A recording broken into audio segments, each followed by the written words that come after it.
Hey friends, if you wish to change clock from 12 to 24-hour format or vice versa, then please watch this video. I will guide you through the process.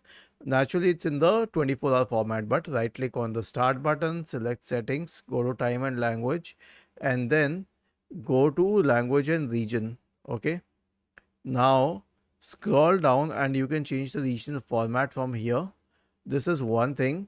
And other than that, go to the date and time tab, and then you can scroll down and you will find the option to change date and time format. Now as for time format, there are many of these mentioned here. Okay, if it is selected at the previous one, then it will change it to the 12-hour clock, and if it's selected at the second one, then it will change it to the 24-hour clock. Was this helpful? If yes, then please subscribe to the channel. If not, then let us know in the comment section of the video on how we could help you further. Thank you for watching this video and have a nice day.